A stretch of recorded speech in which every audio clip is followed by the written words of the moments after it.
Bonjour à tous, bienvenue dans la rubrique Storytime by Lala. Cette rubrique est dédiée à des échanges d'expériences, partage de témoignages dans les essais bébés. Donc pour ces couples qui sont en difficulté, cela permettra à ces personnes d'avoir de l'espoir. Aujourd'hui, nous recevons Keimaz, ma sœur à moi. Merci ma sœur d'être venue. Je t'en prie. Comment tu vas? Je vais très bien. D'accord. Alors, Kay, elle est maman, 3 fois Ballon d'Or. Contrairement à Lala, 2 fois Ballon d'Or. Alors, Kay, peux-tu te présenter? Alors, bonjour tout le monde. Je suis Keimaz. Dans mon état civil, je suis Cathy Aline Yolande, épouse Mazikou. Voilà, je suis camerounaise d'origine. Je suis maman de 3 enfants, comme l'a dit Lala. Alors, Et 3 fois Ballon d'Or. C'était comment pour les 3 expériences? Est-ce que les 3 enfants, c'est bébé attendu ou bébé surprise? Alors, pour les 3 enfants, le premier garçon, c'était un bébé surprise. D'accord. Voilà, les 2 autres, c'était les bébés attendus. D'accord. Voilà, donc le premier, c'est l'enfant de ma jeunesse. D'accord. Donc, voilà, c'était pas trop attendu dans le sens où j'étais encore étudiante. Et donc, quand c'est arrivé, à l'époque, j'étais encore chez mes parents, mais avec l'accompagnement de mes parents, nous avons décidé aussi avec le père de garder. De garder. D'accord. Alors, c'est vraiment intéressant de savoir que nous avons le soutien de nos parents, surtout dès notre jeune âge. Il y a certaines erreurs que nous commettons et parfois, nos parents, on ne va pas dire erreur. Faire un enfant c'est une grâce, mais à partir d'un certain âge, il faut être focus sur un certain objectif. Et lorsque ça arrive, lorsque la grossesse survient et que nos parents nous accompagnent, c'est vraiment formidable parce que ça nous donne la force de nous affirmer en tant que femmes. Alors, Kay, j'aimerais savoir, parmi les 3 enfants, il y a quand même un qui t'a le plus marqué, c'est-à-dire l'attente d'un. Est-ce que tu peux nous expliquer comment est-ce que, si c'était bébé attendu, ou si c'était bébé surprise, ou si tu as pris des astuces pour pouvoir avoir l'enfant, comment s'est passé le parcours de celui qui t'a beaucoup marqué parmi les 3? Alors, parmi les 3, il y a la deuxième, donc ma fille unique, qui m'a beaucoup marquée parce que après mon premier bébé, donc j'étais jeune, comme je l'ai dit tout à l'heure, il fallait que je me préserve pour mon futur mari, donc il fallait plus que je fasse d'erreur de conception. D'accord. Donc du coup, dans mon parcours, je suis arrivée au Mali, et au Mali, c'était également pour comment dirais-je, c'était pour un événement, et j'ai profité de mettre un implant au bras, voilà. Donc le médecin m'a mis un implant au bras, et lorsque je suis partie du Mali pour la Tunisie, immédiatement j'ai décidé de retirer l'implant parce que j'avais les effets indésirables, les effets secondaires, je prenais du poids, j'avais l'acné, et donc j'ai décidé de retirer l'implant. Sauf que moi, dans ma tête, je me disais que l'implant était parti. Mais malheureusement, le médecin qui m'avait mis l'implant au Mali m'avait certainement mis plusieurs implants. Et donc on a enlevé l'implant que j'avais vu en Tunisie et je suis restée avec un autre implant. Donc j'ai vécu avec cet implant pendant plus de 5 ans et je ne savais pas. Et j'ai connu beaucoup d'échecs. Beaucoup d'échecs, quand je dis beaucoup d'échecs, ça veut dire que j'ai été promise et malheureusement, faute de bébé, on n'est pas allé jusqu'au bout. Pourquoi? Parce que la personne était convaincue que je n'allais pas avoir d'enfant. Et c'est comme ça que quand je me marie finalement, avec mon mari, on a essayé dès le départ de mettre en place certaines actions de conception. Et c'était compliqué jusqu'au moment où un jour j'étais sous la douche, j'ai commencé à masser mon bras. Donc je massais mon bras, je me disais mais qu'est-ce qui ne va pas? Pour moi, je savais qu'il y avait quelque chose. Je sentais comme s'il y avait, comment dirais-je, comme un corps étranger dans mon bras. Voilà, donc je suis allée même voir un autre gynécologue ici au Maroc. Le gynéco a fait son échographie. Je me souviens, voilà, tu te rappelles, docteur, oui. voilà. Non, ça c'est pas le docteur que tu m'avais conseillé en fait. Ah, c'est un autre. C'est un autre. Il a fait l'échographie, il n'a rien vu, il m'a dit c'est juste une cicatrice. Après, tu te souviens, tu m'avais conseillé un professeur. Donc je suis allée voir le professeur, c'est le professeur qui détecte donc ce corps étranger qui était l'implant. Donc j'avais l'implant qui était resté là pendant 6 ans et je ne savais pas que j'avais l'implant au bras.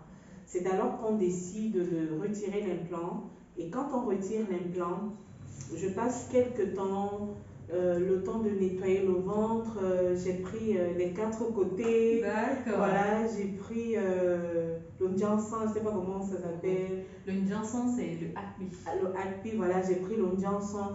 Donc j'ai fait certaines astuces pour concevoir et c'est comme ça que par la suite j'ai conçu de ma fille. Après ce parcours.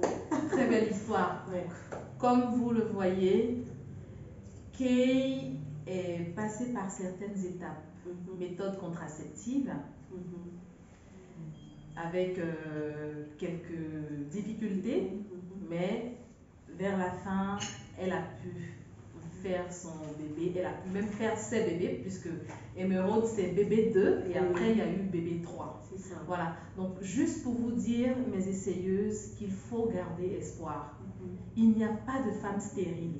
Donc, quel que soit ce que la médecine vous dira, parce que parfois il peut y avoir de faux diagnostics, il peut y avoir des erreurs de diagnostic. Donc, quand vous faites un premier diagnostic avec un médecin et que vous ne comprenez pas ou vous n'avez pas confiance, n'hésitez pas à prendre un autre avis médical. C'est vraiment important. Voilà, Kay, elle a pris un deuxième avis médical.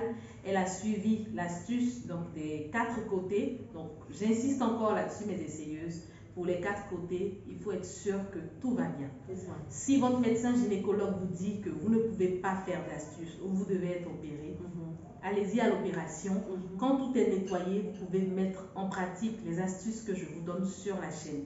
Donc, sachez que là, j'explique mon parcours, mais j'ai des personnes dans mon entourage à qui je donne certains conseils depuis des années, puisque ça fait des années quand même que Kay a vu ce praticien. Donc pour toutes ces personnes qui souhaitent avoir un bon contact au Maroc pour un essai bébé, n'hésitez pas à entrer inbox. Je vais communiquer l'adresse mail professionnelle qui permettra à ces personnes-là de pouvoir aussi...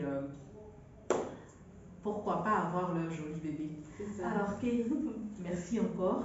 Et j'aimerais savoir, avant de nous quitter, quel conseil est-ce que tu peux donner à ces essayeuses, à ces couples, à ces personnes qui sont en attente de bébé? Alors moi, le conseil que j'aimerais donner aux femmes surtout, c'est de persévérer, premièrement, et surtout pour les femmes qui ont eu à prendre les contraceptions avant, que ce soit la pilule, que ce soit les implants et tout ce qui est mis en place pour nous empêcher parfois de concevoir, c'est de faire très attention. Il ne faut pas prendre la contraception sans un avis médical, d'accord? C'est très important parce qu'en fait, chaque femme a son organisme. Premièrement, c'est pas parce que ma voisine a pris telle pilule, tel implant que ça fonctionnera également avec moi. Parce que moi, quand j'ai mis l'implant, après j'ai développé beaucoup de maladies, notamment les kystes ovariens qui sont sortis. Donc j'avais les kystes ovariens, j'ai eu également, j'ai eu beaucoup de problèmes en tout cas, gynécologiques, voilà, donc le conseil, ça c'est le conseil déjà du côté médicinal, médical autant pour moi, du côté médical, oui. Voilà. Donc après, le conseil également que j'aimerais apporter en ce qui concerne les couples en général, c'est de se soutenir dans ce processus, d'être unis mutuellement, que ce soit la femme et l'homme, il faut être unis. Pourquoi? Parce que quand on attend un enfant, il faut s'armer de courage. Et l'union fait la force. Et l'union fait la force, voilà. Parce que quand madame se bat seule pour avoir l'enfant et monsieur l'accuse, ou bien madame accuse monsieur, vous allez passer beaucoup de difficultés et beaucoup d'épreuves, donc restez unis pour les croyants. Priez beaucoup, voilà, mettez tout dans les mains de Dieu, mais soyez unis et faites confiance à vos médecins. Voilà, donc c'est ce que je voulais partager comme conseil. Merci Kay, merci Kay. Donc pour rajouter à ce que Kay a dit, l'union, c'est vrai, l'union fait la force et il est important d'être focus positif pour attirer les ondes positives, puisque on ne peut pas faire quelque chose et déjà se dire que ça va échouer. Je le dis pour ces essayeuses à qui je donne des astuces qui inbox me demandent est-ce que ça va marcher? Déjà, on attire le négatif quand on dit cela. Donc, il est important d'être positif. Il est important de foncer. Nous sommes des lionnes, nous sommes des essayeuses. Nous devons donner la force à nos époux, à nos conjoints, de pouvoir avancer aussi, de nous aider pour avancer dans ces projets. Donc, nous sommes à la fin de ce partage.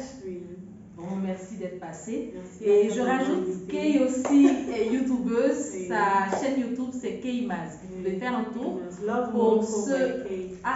Morocco by Kay. Love Morocco by Kay. Donc, elle parle de la vie au Maroc pour ces personnes qui souhaitent venir au Maroc ou même pour les personnes qui sont au Maroc en difficulté dans les centres d'appel, qui souhaitent avoir des conseils. N'hésitez pas à vous rapprocher d'elle ou me faire un coucou. Je vous dirai comment faire pour rentrer en contact avec elle. Merci, merci, merci, merci à tous. N'oubliez pas de partager la Storytime by Lala. N'oubliez pas de vous abonner et surtout, cliquez sur la cloche de notification pour ne rien rater. Bon courage, bye bye.